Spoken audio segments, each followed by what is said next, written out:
নমস্কার প্রত্যেক দর্শককে আজকে স্বাগত জানাচ্ছি আজকের ইউটিউব চ্যানেলের নতুন অনুষ্ঠানে। গতদিন অনুষ্ঠান দেখেছেন যারা, বহু প্রশ্ন করেছেন আমাকে মঙ্গলের বক্রত্যাগের উপরে। আমি প্রশ্নের উত্তর দিতে পারিনি, বিশেষ করে যারা ফোন করেছিলেন, কারণ একটু ফিজিক্যাল ট্রাবল ছিল। আজও যে নেই তা নয়, কিন্তু কম্পারেটিভলি কম আছে, ফলে ফোন আমি প্রচুর রিসিভ করতে পারিনি। এই জন্য প্রত্যেকের কাছে ক্ষমা প্রার্থী আর কি। তবে SMS যারা করেছেন তাদের আমি অলমোস্ট সবাইকেই আমি উত্তর দিয়েছি। আজকে যে টপিকটা নিয়ে আলোচনা করব সেটা হচ্ছে বর্তমান প্ল্যানেট পজিশন নিয়ে। দুটো ট্রানজিট আছে। আজকে আমি অনুষ্ঠান করছি 17 তারিখ, সুতরাং গতকালই রবি ট্রানজিট হয়ে গেছে সকালবেলা তুলা রাশি থেকে বৃশ্চিক রাশিতে পরবর্তী 1 মাসের জন্য, এবং আজকে 17 তারিখ শুক্রেরও ট্রানজিট আছে নিজের ঘরে, অর্থাৎ তুলার ঘরে। এই ট্রানজিট এবং সম্পূর্ণ প্ল্যানেট পজিশন নিয়ে আলোচনা করব। প্রথমে রবি নিয়ে শুরু করব, তারপরে একটা কমন আলোচনা করে প্রোগ্রামটা শেষ করব। দেখুন, আজ 16 তারিখ সকাল 6:42 রবি বৃশ্চিক রাশিতে প্রবেশ করেছে পরবর্তী 1 মাসের জন্য, এবং থাকবে 15/12/2020 অর্থাৎ ডিসেম্বর মাসের 15 তারিখ পর্যন্ত রাত্রি 9:20 PM এই সময় পর্যন্ত রবি বৃশ্চিক রাশিতে। এক্ষেত্রে রবি মুখ্যত দুটো পূর্ণ নক্ষত্র এবং একটি নক্ষত্রের একটি চরণ, অর্থাৎ বিশাখার একটি চরণ, তারপরে অনুরাধার 4টে এবং জ্যেষ্ঠার 4টে চরণ অতিক্রম করতে রবির 30 দিন প্রায় সময় লাগবে। রবি বলতে আমরা কি বোঝাই? রবি হচ্ছে আমাদের সোল, অর্থাৎ আমাদের প্রাণ, শক্তি, ঊর্জা, সমস্ত কিছু হচ্ছে রবি। রবি এই সৌরজগতের রাজা। রবি হচ্ছে কিং। রবি হচ্ছে রাষ্ট্র নেতা।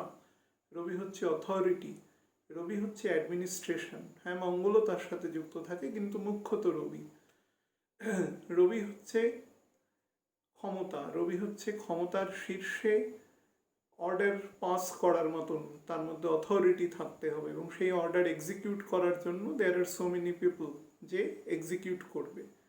রবি হচ্ছে পার্সোনালিটি। রবি হচ্ছে পিতা, পিতৃব্য, বংশ পরিচয়, তার ক্ল্যান, গ্রোথ, তার আইডেন্টিটি, গভর্নমেন্ট, কিং, রাষ্ট্র, অসীম জ্ঞান, সেটা বোথ মেটেরিয়াল এবং স্পিরিচুয়াল দুটো ক্ষেত্রেই তার অসীম জ্ঞান, জ্ঞানের আলো, দিশা, মাত্রা, আত্মসমীক্ষা, সত্য বলার ক্ষমতা, আত্মসম্মান, এবং সর্বতোভাবে নিজের আইডেন্টিটিকে সে সবসময় রক্ষা করবার চেষ্টা করে, এবং সম্মানের সাথে সে কোনো কিছুতে কম্প্রোমাইজ করে না, কারণ তিনি রাজা, তিনি সবার থেকে আলাদা। এটি হচ্ছে রবির একটা অত্যন্ত সংক্ষিপ্ত এবং খুব ক্ষুদ্র পরিচয়, বহুবার বলেছি, সুতরাং আপনারাও জানেন। এবার যেখানে প্রবেশ করবে সেই ঘরটি হচ্ছে বৃশ্চিক রাশি। এই ঘর নিয়েও বহুবার বলা হয়েছে, পুনরায় আরেকবার বলছি যে কালপুরুষের অষ্টম ঘর থেকেই আমরা বুঝতে পারি মঙ্গলের মধ্যে এবং শুক্রের মধ্যে, এই দুটো ঘরের মধ্যেই, মানে এই মুখ্যত যে 4টে ঘর, এদের মধ্যে অষ্টক প্রকৃতি রয়েছে। অর্থাৎ মঙ্গল থেকে মঙ্গল, মেষ থেকে বৃশ্চিক, আবার বৃশ্চিক থেকে মেষ অষ্টক, আবার বৃষ থেকে তুলা, তুলা থেকে আবার বৃষ, এটাও অষ্টক। এই দুজনই একমাত্র অষ্টক প্রকৃতির। এখান থেকে এদের তামসিক প্রবৃত্তির একটা প্রাথমিক ইঙ্গিত বোঝা যায়। যাই হোক, এটা কালপুরুষের অষ্টম ঘর, রবি থেকে চতুর্থ ঘর। এটা হাই টেম্পারেচারের ঘর, কিন্তু একটু থকথকে জলকারক প্রবৃত্তি আছে এর মধ্যে। গোপনীয়তা হচ্ছে এই ঘরের প্রধান লক্ষ্য, অর্থাৎ যে কোনো ব্যাপারে একটা রহস্য তৈরি করে রাখা, একটা রহস্যময় অবস্থা তৈরি করে রাখা, হালকা অন্ধকার, অতর্কিতে আক্রমণ করার মানসিকতা থাকে। তন্ত্রমন্ত্র সাধনা যারা করে, বিশেষ করে তামসিক সাধনা যারা তন্ত্রমন্ত্র করে, তাদের জন্য এই ঘরের একটা প্রাসঙ্গিকতা আছে, যদিও এই আলোচনার মধ্যে এটা ইনক্লুডেড নয়। বন্ধুর বেশি শত্রু, অত্যন্ত গোপনে এবং নিঃশব্দে আক্রমণ করার মানসিকতা থাকে। বৃশ্চিক নামটা দেখেই বুঝতে পারছেন, বিছা কাউকে কামড়ানোর পূর্ব মুহূর্ত পর্যন্ত সেই প্রাণী বা মানুষ কখনো বুঝতে পারবে না যে বিছা তাকে কামড়াতে যাচ্ছে, কারণ তিনি এত নিঃশব্দে থাকে। একটা স্যাঁতস্যাঁতে পরিবেশের মধ্যে সে বসবাস করতে, এবং যেখানে সূর্যের আলো পৌঁছায় না এরকম একটা পরিবেশে অল্প বিস্তর হালকা আলো আছে বা অন্ধকার আছে এরকম একটা জায়গায়, অর্থাৎ সবসময় একটা রহস্যের প্রকৃতি এই ঘরের মধ্যে রয়েছে। হিংসা কিন্তু খুব গোপনে, কলহ করার মানসিকতা একটা লেভেলের পরে, গুহ্যস্থানে রোগ সৃষ্টি করা, চতুর, নিখুঁত নিশানা একেবারে, মানে যদি সে আক্রমণ করে বসে তাহলে কিন্তু সেটা অলমোস্ট ধরে নিতে হবে ডিসাইসিভ একটা আক্রমণ সে করে দিয়েছে। জমি সংক্রান্ত বিবাদ, নির্দয়, নিষ্ঠুর এবং অত্যন্ত নির্যাতনমূলক এবং নৃশংস অত্যাচার সে করতে কোনো কুণ্ঠা বোধ করে না। মঙ্গলের এই ঘরের প্রকৃতি বুঝতেই পারছেন, এটা চন্দ্রের নিজ স্থান, চন্দ্রের যে নর্মাল প্রকৃতি, তাই সেই প্রকৃতির একটু বিরুদ্ধ প্রকৃতির ফল চন্দ্র এখানে দেয়। এর থেকেও কিছুটা অনুমান সাপেক্ষ। বেশি পরিমাণে বাক সংযম, অর্থাৎ কথা একেবারেই বলতে চান না বা বলা পছন্দ করেন না, কারণ তার রহস্য বাইরে বেরিয়ে যেতে পারে। কিন্তু একটা লেভেলের বাইরে গেলে তিনি কিন্তু অত্যন্ত ক্রোধী হয়ে ওঠেন এবং তখন কিন্তু অল্টারকেশন করার একটা মানসিকতা তার মধ্যে তৈরি হয়। রবি এখান দিয়ে যখন পাস করবে তখন এই ঘরকে, রবির প্রকৃতি কি সেই ঘরকে এনলাইট করা, সেই ঘরকে আলোকিত করা, কিন্তু এই ঘরের প্রকৃতি আলোকিত নয়। তো স্বাভাবিকভাবেই রবির সাথে এই ঘরের একটা মিসআন্ডারস্ট্যান্ডিং আছে। বহু লোক বলতে পারে মঙ্গলের সাথে রবি তো মিত্র গ্রহ, সুতরাং এই ঘরে রবির অবস্থান। হ্যাঁ, রবির সব ঘরই রবির ঘর, রবি থেকেই সৃষ্টি হয়েছে, কিন্তু মনে রাখবেন এই ঘরের কিন্তু রবি পাস করা, শনি পাস করা খুব একটা বেটার অবস্থান নয়। এটা অনেকবার আমি বলেছি আলোচনায়, কারণ এর প্রকৃতিটাই সেটা একেবারে ইন্ডালজ করে না এই সিচুয়েশনকে। আলোকিত করবার চেষ্টা করবে এবং বেশ কিছু গোপন তথ্য বা বিষয় যেটা লোকচক্ষুর সামনে চলে আসবে খুব ইজিলি। দেখবেন যে গত 3 মাস 4 মাস এবং রবি যাচ্ছে, তো রবি মানে রাষ্ট্রের সাথে সম্পর্কিত বা কোনো পরিবারের অধ্যক্ষ বা কোনো কোম্পানি বা কোনো অথরিটি, এরকম স্তরের কোনো ব্যক্তির অনেক গোপন তথ্য বাইরে বেরিয়ে আসবে, রিভিল হবে তথ্যটা। প্রথমেই কেতুর ফলটা দেবে না, কারণ কেতু এখনো 27 ডিগ্রির কাছাকাছি আছে।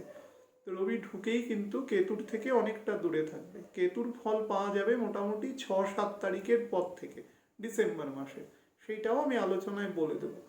সুতরাং দেখবেন যে বেশ কিছু ক্ষমতাবান, বেশ কিছু সমাজের বা পারিবারিক বা অন্তত লোকালয় স্তরেও বেশ কিছু ক্ষমতাবান লোক, তাদের অনেক গোপন তথ্য বা অনেক হিডেন এজেন্ডা যাকে পরিষ্কার বলা হয়, সেগুলো বাইরে বেরিয়ে আসবে পরবর্তী 1 মাসের মধ্যে। রবি সেটাকে অন্তত ডিসেম্বর মাসে 6-7 তারিখের মধ্যে অবশ্যই সেগুলো আসবে। এটা সারা পৃথিবীর ক্ষেত্রেই প্রযোজ্য, কারণ রবির এফেক্ট মানে কম্প্রিহেন্সিভ এফেক্ট, কোনো লোকাল এফেক্ট রবি কখনো দেয় না। পরবর্তী 7 মাসের জন্য রবি এখানে অবস্থান করে যে নক্ষত্র বিনিময় করবে, অর্থাৎ এখানে অনুরাধা নক্ষত্র এবং শনি এখন নিজে রয়েছে রবির 21 নম্বর নক্ষত্রে। তো সুতরাং 13 দিনের জন্য রবি এবং শনির মধ্যে একটা নক্ষত্র বিনিময় হবে, যেটা 7 মাসের জন্য, পরবর্তী 7 মাস, অর্থাৎ যদি নভেম্বর মাসের মোটামুটি আমরা 20 তারিখ থেকে তুলনা করি, তাহলে মোর অরলেস জুন মাস পর্যন্ত মানুষের একটা ট্র্যাজেক্টরি তৈরি হবে, পরবর্তী লাইফের একটা দিশা তৈরি হবে। দিশা নির্ণয় কিন্তু রবি এখানে করে দিয়ে যাবে। এবং যারা এই জায়গাটাকে খুব কনসেন্ট্রেট করে এবং খুব ধৈর্যের সাথে এই সিচুয়েশনটাকে পার করবেন, রবি কিন্তু আনস্টেবল করার চেষ্টা করবে, কারণ এই ঘরের প্রকৃতিটাই কিছুটা আনস্টেবল, কিছুটা জলকারক প্রবৃত্তিও আছে। জলের প্রকৃতি সবসময় নিচের দিকে থাকে, সুতরাং রবি সবসময় ওপর দিকে ওঠার চেষ্টা করে, কারণ রবি মানে আমরা রিপ্রেজেন্ট করি সোল, আত্মসম্মান, আলো। তো সে কিন্তু এই দুটোর মধ্যে একটা একটা যাকে বলা যায় যে ব্যস্তানুপাতিক সম্পর্ক এখানে রয়েছে। তো সেই হিসাবে রবিকে এখানে গেট ডাউন করার চেষ্টা করবে এই ঘরের প্রকৃতি, কিন্তু আলটিমেটলি পারবে না, ফলে একটা কনফ্লিক্ট অবশ্যই এখানে তৈরি করবে। সুতরাং ধৈর্যটা এখানে রাখবেন। এই ঘরের কিন্তু একটা বেসিক প্রকৃতি হচ্ছে ধৈর্য নষ্ট করা, কারণ এই ঘরের যে অধিপতি সে সবেমাত্র বক্রত্যাগ করেছে। বক্রত্যাগ করে 27 তারিখের পরে 27শে নভেম্বর থেকে 12ই ডিসেম্বর পর্যন্ত সে এক্সজশনে চলে যাবে। এই ফেজটাতে রবি কিছুটা কমফোর্টেবল সিচুয়েশন ফেস করবে। তার আগে পর্যন্ত কিন্তু রবিকে টু সাম এক্সটেন্ট একটু পীড়ন দেওয়ার মঙ্গল এখানে চেষ্টা করবে, কারণ এই মঙ্গলের কালপুরুষের প্রকৃতি অনুসারে। আচ্ছা, এখানে সামনের দিকে এগোনোর শক্তি দেবে, সামর্থ্য সুযোগ দেবে। এবং কেতু এবং রবি যেহেতু একে অপরের দিকে আসছে, বোঝার চেষ্টা করুন, রবির গতি কেতুর থেকে অনেক বেশি। কেতু একদিনে 3 মিনিট 20 সেকেন্ড করে যায়, সেখানে রবি এক এক দিনে প্রায় 1 ডিগ্রি করে যায়। সুতরাং রবি খুব দ্রুত কেতুর দিকে এগোতে থাকবে। কেতু নিজে এখন বসে রয়েছে বুধের নক্ষত্রে, তো কেতু এখন 27 ডিগ্রির মতন একটা কাছাকাছি জায়গায় বসে রয়েছে। তো দেখা যাবে যে ডিসেম্বর মাসের 6-7 তারিখের পর থেকে যখন রবি মোটামুটি 21-22 ডিগ্রিতে চলে যাবে, তখন কেতুর সাথে ওর একটা কনফ্লিক্ট হবে এবং দুজন দুজনকে ক্রস করে বেরিয়ে যাবে। মোটামুটি ধরুন এই 11-12 তারিখ নাগাদ, কারণ 14 তারিখ গ্রহণ আছে, সেই হিসাবে যখন পাস করবে তখন সূর্যগ্রহণ হবে উল্টো দিকে, সেখানে চন্দ্র অবস্থান করবে, তো সূর্যগ্রহণ হবে। তার আগের 15 দিন আগে একটা চন্দ্রগ্রহণও দেবে। ভারতবর্ষে ভিজিবল কিনা বলতে পারছি না, অ্যাস্ট্রোলজিক্যাল যতটুকু ক্যালকুলেশন আমার সামনে আছে তাতে ভিজিবল হওয়া উচিত নয়, ডিগ্রিগত সিচুয়েশনটা একটু পাশ দিয়ে আছে। যাই হোক, এর উপরে পরবর্তীকালে প্রশ্ন হলে আমি উত্তর দিয়ে দেব, আমি বা বলেও দেবো। ওখানে ডিগ্রিগত সিচুয়েশনে মনে হচ্ছে ভারত থেকে দৃশ্য হবে না, ডিগ্রিটা অনেকটা ডিফারেন্স আছে। যাই হোক, তো 14 তারিখের 15 দিন আগে, তার মানে এই মাসের মানে নভেম্বর মাসের 29 বা 30 তারিখ যে পূর্ণিমা আছে, সেই দিনও কিন্তু চন্দ্রগ্রহণ হবে। সেটাও ভিজিবল মনে হয়, পার্শিয়ালি ভিজিবল, বাট কিন্তু চন্দ্রগ্রহণের প্রকৃতি নর্মালি বোঝা যায়, ইন্টেন্সিটি কিছুটা এদিক ওদিক হয়, কারণ চন্দ্রের প্রকৃতি, চন্দ্রের ছায়াটা তো পুরোটাই বোঝা যায়। মানে তো সেই হিসাবে মানে পৃথিবীর যে ছায়া চন্দ্রের ওপর গিয়ে পড়ে, পৃথিবীর যেহেতু আয়তন আকার সব কিছুই চন্দ্রের থেকে অনেক বড়, সুতরাং চন্দ্রগ্রহণ অলমোস্ট পৃথিবী থেকে দেখা যায়, তবে ইন্টেন্সিটিতে ডিফারেন্স হয়। অর্থাৎ কতটা সেই যে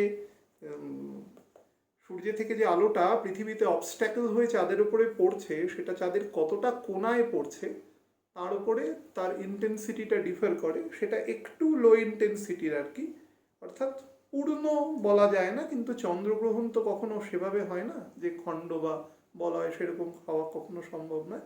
তবে ইন্টেন্সিটিটা কম্পারেটিভলি কম হবে, বাট দুটো গ্রহণ কিন্তু আছে, এটাও কিন্তু মাথায় রাখার ব্যাপার আছে। যাই হোক, তো কেতু রবি একে অপরের দিকে দ্রুত গতিতে এগোবে এবং 14 তারিখ সূর্যগ্রহণ হবে। কেতুর কাজ হচ্ছে সমস্ত এনার্জিকে ডাইভার্জ করে দেওয়া, অর্থাৎ কেতু এনার্জি পছন্দ করে না। কেতু হচ্ছে এক ধরনের নিঃশব্দতায় বিশ্বাস করে, এক জায়গায় কুণ্ডলি পাকিয়ে চুপ করে বসে থাকা এবং সেখানে বসে সে তার পয়জনাস অ্যাক্টিভিটিসকে চালিয়ে যাওয়া।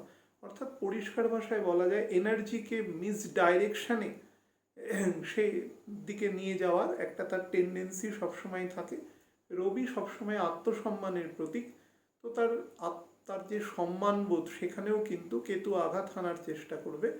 তার ফলে 6-7 তারিখের পর থেকে মোটামুটি ধনুরাশিতে কেতুর নক্ষত্রে রবি মোটামুটি 8 দিন, অর্থাৎ 15 তারিখ ঢুকছে, তার মানে 23শে ডিসেম্বর পর্যন্ত সম্মানের দিকে যারা একটুখানি বেশি পরিমাণ সেন্সিটিভ, অর্থাৎ রবির প্রকৃতি যাদের মধ্যে একটু বেশি আছে, তারা কিন্তু একটু সাবধানে থাকবেন। বিশেষত যদি খারাপ দশায় থাকেন তাহলে কনসিয়াস থাকবেন, না হলে কিন্তু সামান্য বিশেষ একটু চরিত্রহানি করতে পারে বা একটু আত্মসম্মানে আঘাত দিতে পারে। রবির শক্তিকে কেতু এখানে মিসইউজ করার চেষ্টা করবে, সে দেখাবে সে অনেক কিছু করবে। কেতু সম্পর্কে বহু মানুষ প্রশ্ন করে স্পিরিচুয়ালিটির পরকাষ্ঠা সমস্ত, কেতুর সাথে কোনো স্পিরিচুয়ালিটির সম্পর্ক নেই। Ketu is a demon. আমাকে বহু লোক প্রশ্ন করে এখানে ফোন করে যে আমি রাহুর জাতক, আমি কেতুর জাতক। রাহুর জাতক, কেতুর জাতক আমি শ্রীবিগুর বই থেকে, আদি বই থেকে আপনাদের একদম কোট করছি আজকে। কোনো জায়গায় কারুর যদি কেতুর নক্ষত্রে জন্ম হয় সে কেতুর জাতক হয়ে যায় না, কারুর যদি রাহুর নক্ষত্রে জন্ম হয় সে রাহুর জাতক হয়ে যায় না, এটা প্রথম মনে রাখবেন। কেউ যদি এইভাবে মানুষকে মিসইন্টারপ্রেট করে, তাই সেই প্রশ্নের দায় আমার ওপর বর্তায় না, ঠিক আছে? রাহু কেতুর কেউ কোনোদিন জাতক হতে পারে না, কারণ রাহু কেতু বলে কোনো প্ল্যানেটই নেই, তার তার জাতক জাতিকা হবে কি করে? এটা প্রথম। তাহলে তো কালপুরুষের 9টা 12টা ঘরের মধ্যে তাদেরও 2টো ঘর দেওয়া যেত, কোথাও কোনো ঘর দেয়নি, কোনো ঘরকে অ্যাডজাস্ট করা হয়েছে, এটা তাদের তুঙ্গ ঘর, এটা তাদের মূল ত্রিকোণ, অমুক কিছু। অ্যাকচুয়ালি তাদের কোনো ঘর নেই, দে আর হোমলেস। তারা একটি ইন্ট্রুডার, বাইরে থেকে এসছে, তাদের কিছু প্রকৃতি আমাদের মধ্যে চলে আসে, কারণ তারা ডেমন, আমরা হচ্ছি মানুষ। আমাদের মধ্যে সমস্ত গুণের সমন্বয় আছে, 3 গুণেরই সমন্বয় আছে। ডেমনের মধ্যে কিন্তু তামসিক গুণের প্রকৃতি বেশি রয়েছে। ঈশ্বর তো আমাদের ডেমন করে পাঠায়নি, কিন্তু এরা দুজন ডেমন, দুজন তো নয়, বেসিক্যালি একজন। রাহুই একজন, কেতু বলে কেউ নেই। কেতু তার দেহের নিম্নাংশটাকে কেতু হিসাবে বিবেচনা করা হয়। লজিক্যালি জিনিসটা বোঝার চেষ্টা করুন। রাহু কেতুর কেউ কোনোদিন কোনো জাতক হয় না।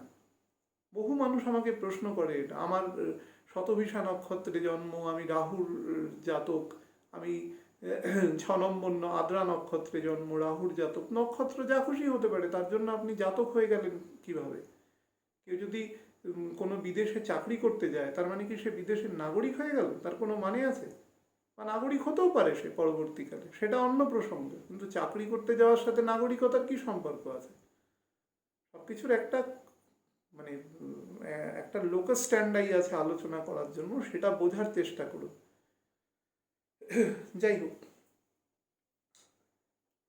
তো নির্দিষ্ট মানুষকে ভ্রমিত করবে কেতু যখন 6-7 তারিখের পরে, আমি ডিসেম্বরের বলছি, মানুষকে ভ্রমিত করবে এবং মেটেরিয়াল নলেজকে মেটাফিজিক্যাল নলেজের দিকে নিয়ে যাওয়ার একটা টার্ন করার চেষ্টা করবে। অর্থাৎ ওই বিভিন্ন রকম ভূত প্রেত তন্ত্র মন্ত্র এইসব সাধনা টাধনা যারা করে, এসব অদ্ভুত ধরনের, যেগুলো টোটালি একেবারে বেসলেস টাইপের জিনিসপত্র, যার জন্য বহু মানুষের, যারা বিশেষ করে অ্যাস্ট্রোলজি সাবজেক্টটাকে হয়তো কোনো না কোনো কারণে তারা অপছন্দ করেন, তারা এটাকে সমালোচনা করতেও মানে প্ররোচিত হন আর কি, যে এটার সাথে এটা যুক্ত। অ্যাস্ট্রোলজির সাথে এসব তন্ত্র মন্ত্রের এগুলোর কোনো যোগ নেই, এটা হচ্ছে প্রথম কথা। আমি গতদিনই বলেছি, আবার বলছি, এই ধরনের দিকে যাবেন না দয়া করে। যারা এই কাজকর্ম করেন দয়া করে যাবেন না। কেউ তন্ত্রমন্ত্র শিখুন বা না শিখুন, সেটা তার ব্যক্তিগত ব্যাপার, কিন্তু দুটোকে মেশাবেন না একসাথে। দুটোর মধ্যে কিন্তু দূর দূর পর্যন্ত কোনো সম্পর্ক নেই। গুরুর সঙ্গে একটা মতবিরোধ হতে পারে, অর্থাৎ আপনার যে ধরনের গুরু হন না কেন, তিনি স্পিরিচুয়াল গুরু হতে পারে, তিনি নন স্পিরিচুয়াল গুরু হতে পারেন, কিন্তু গুরুর সাথে একটু মতবিরোধ হতে পারে। অত্যন্ত রক্ষণশীল মানসিকতার মধ্যে প্রথিত হতে পারেন, অর্থাৎ কোনো কিছু ব্যাপারে খুঁতখুঁতানি বা একটা ধরনের স্টিকিনেস, এর বাইরে যাব না, এটা খাবো না, এখানে করবো না, যেগুলো অখাদ্য সেগুলো না খাওয়াই ভালো, কিন্তু সুখাদ্য অবশ্যই খাওয়া উচিত। অর্থাৎ কোনো ধরনের সুপারস্টিশনকে মাথায় বসতে দেবেন না। হৃদয় অত্যন্ত নিকৃষ্ট এবং ছোট প্রকৃতির হয়ে যাবে। 6-7 তারিখের পরে আরও বেশি বুঝতে পারবেন, এবং এক ধরনের নিকৃষ্টতা তৈরি হবে। মানুষকে দান করার মধ্যে একটা নিকৃষ্টতা, মানুষকে ছোট করে কথা বলার মধ্যে, নিজের মধ্যে একটা আনন্দ উপভোগ করা, যে একে একটু হেয় করলাম, এই ধরনের একটা সমস্যা তৈরি করবে। গোপনীয়তার খুব দ্রুত আশ্রয় নেবে কিন্তু এখানে, কারণ শুক্র রবির দ্বাদশে রয়েছে। শুক্র নিয়েও এক্ষুনি জাস্ট ছোট্ট করে বলে দেব, যাদের মধ্যে পাইলস ফিশারের প্রবলেম আছে, কনস্টিপেশন রিলেটেড প্রবলেম আছে, ব্লাড প্রেশারের প্রবলেম আছে এবং ব্লাড সুগারের প্রবলেম আছে, কারণ বৃহস্পতি মকরের ঘরে ঢুকছে, গোচরগুলো সব একসাথেই ঘটছে। সুতরাং সুগার থেকে কিন্তু প্রত্যেকে একটু সাবধানে থাকবেন, বিশেষত যাদের ফ্লাকচুয়েশন অফ সুগার আছে, তারা পরবর্তী 4.5 মাসের জন্য একটু সাবধানে থাকবেন, একটু সমস্যা করতে পারে। আচ্ছা, শুক্র এখানে আজকে, অর্থাৎ আজকে মানে আমি এখন প্রোগ্রাম করছি সন্ধেবেলা, তো আজকে মানে কাল যখন 17 তারিখ হয়েছিল 12টার পরে, 16 তারিখ থেকে 17 তারিখ, সেই সময় শুক্র প্রবেশ করেছে 12:40 AM শুক্র তুলা রাশিতে প্রবেশ করে, এবং 11ই ডিসেম্বর সকাল 6:12 পর্যন্ত শুক্র তুলা রাশিতে অবস্থান করবে। তুলা রাশিতে শুক্রের এই গোচর কিন্তু কম্পারেটিভলি রবির যে গোচর, এই গোচরের থেকে ভালো হবে, কারণ আগে আমি বলেছি মঙ্গল ডাইরেক্ট হয়ে গেছে। সুতরাং যত দিন যাবে মঙ্গলের যত গতি আছে, এবং 27 তারিখের পর থেকে কিন্তু মঙ্গল এক্সহশন ফেজে চলে যাবে পরবর্তী 15-18 দিনের জন্য। সুতরাং শুক্র তখন অনেক কমফোর্টেবল হয়ে যাবে। 20 তারিখের পর থেকেই কমফোর্টেবল হওয়া শুরু হবে অলরেডি। সুতরাং আমোদ প্রমোদ, উৎসব উল্লাস, আনন্দ, এই ধরনের একটা মানসিকতা তৈরি হবে, বা যেখানে সরকারি বিধিনিষেধের মধ্যে থেকে যতটা নিজেকে সেফ রেখে এবং অন্যান্য মানুষকেও সেফ রেখে যদি সেই কাজ করতে পারেন, তবে করার ক্ষেত্রে কোনো অসুবিধে নেই। বিপরীত লিঙ্গের প্রতি এক ধরনের আসক্তি বাড়তে পারে, বা প্রেম বিনিময় বা নিবেদন এই ধরনের একটা ঘটনা কিছু ঘটতে পারে। প্রবল বিলাসপ্রিয় অবস্থা তৈরি করবে, কারণ বুধ অবস্থান করবে এখানে কিছুদিন। বিলাসপ্রিয় মানসিকতা তৈরি করবে এবং বিলাসিতার জন্য প্রভূত ব্যয় করতেও কোনো দ্বিধাবোধ করবেন না কখনো। তো নেশার প্রতি, যে কোনো নেশা মানে কিন্তু শুধুমাত্র আমি ইনটক্সিকেশন বা এই ধরনের কিছু বলছি না। ভিডিও গেমসের নেশা, শুক্র কিন্তু যে কোনো ধরনের ফিকটিশাস বস্তুর প্রতি ঝোঁক তৈরি করে। অর্থাৎ মোবাইল একটা, আমাদের এই যে ভার্চুয়াল জগৎ, এটা কিন্তু একটা ফিকটিশাস জগৎ।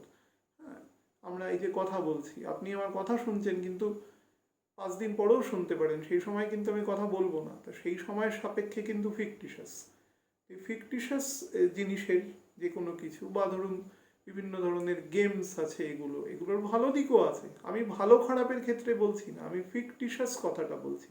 কাল্পনিক, শুক্র কাল্পনিকতার দিকে অত্যন্ত বেশি পরিমাণে মানুষকে ইনক্লাইন করে। তো এটা একটা, এখানে এসে কিন্তু এই ধরনের ঝোঁক বাড়াবে। বিশেষত যারা শুক্রের প্রকৃতিযুক্ত মানুষ, তাদের মধ্যে কিন্তু ঝোঁক প্রচুর বাড়বে।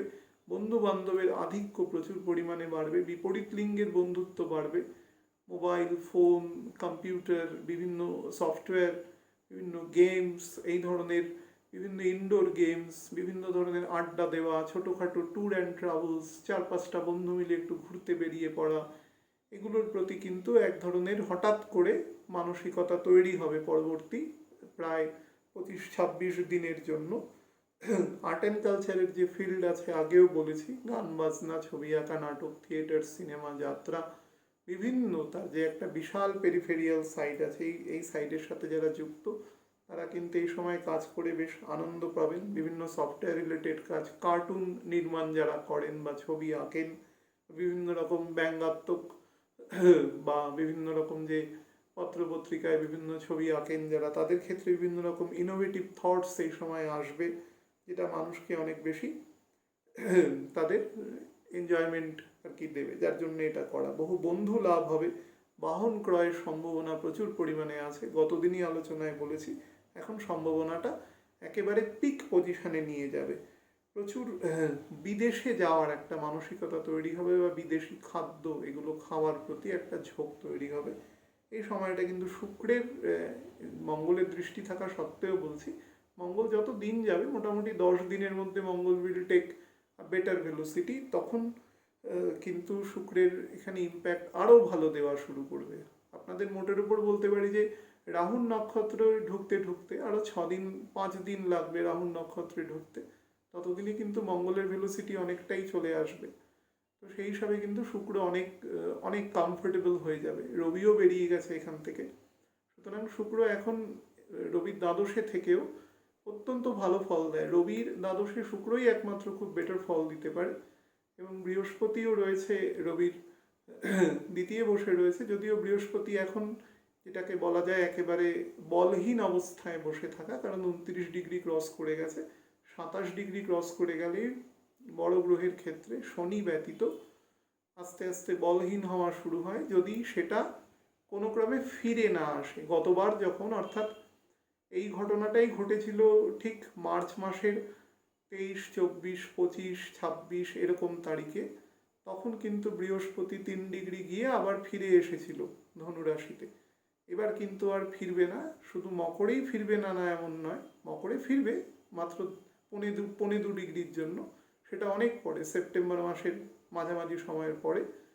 কিন্তু এটা চলে যাবে একেবারে 8 ডিগ্রি 5 মিনিট পর্যন্ত কুম্ভ রাশিতে। সুতরাং মকর রাশির যে নবাংশ পর্যন্ত ছিল 3 ডিগ্রি 9 মিনিট পর্যন্ত প্রথম নবাংশের, অর্থাৎ এপ্রিল মে জুন, সেই সিচুয়েশানে কিন্তু থাকবে না, এখনো পূর্ণ গতিতে সেখান দিয়ে বেরোবে। সুতরাং সেদিক থেকে বাল্যাবস্থা ত্যাগ করলে মোটামুটি 1 ডিগ্রি বা একদম বইয়ের ভার্সনে 3 ডিগ্রি ক্রস করার পরে বৃহস্পতিও এখানে গতি নিতে এবং বল নিতে শুরু করবে। বারবার বলছি যে নিজভঙ্গ রাজযোগ এখানে একটা হয়ে আছে, অনেকটা ডিগ্রি পেরোনোর পরে হবে। যখন আমি শনি বৃহস্পতি নিয়ে আলাদা গোচর নিয়ে একটা আলোচনা করব, যদি সুযোগ হয় এই মাসের শেষে করব, তো তখন বিষয়টা নিয়ে আর একটু পরিষ্কার করে আপনাদের বলে দেব।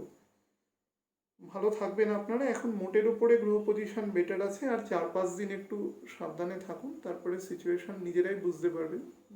আস্তে আস্তে পরিস্থিতি অনুকূলে আসছে এবং কাজকর্ম সব কিছুর মধ্যে একটা একটা সকারাত্মক একটা মানসিকতা তৈরি হচ্ছে। আপনারা দয়া করে একটু শেয়ার করবেন যারা দেখতে চান। অনেক মানুষ ফোন করে বলেন, বারবার বলি একই কথা, আজকেও বলছি, দয়া করে একটু শেয়ার করবেন যাতে যারা দেখতে পছন্দ করেন তারা দেখতে পাবেন আর কি। ওই বলার। ভালো থাকবেন, আর অন্তত 5টা দিন একটু সাবধানে থাকবেন, তারপরে আস্তে আস্তে সিচুয়েশন কমফোর্টেবল হবে, নিজেরাও বুঝতে পারবেন। আজকের মতো নমস্কার।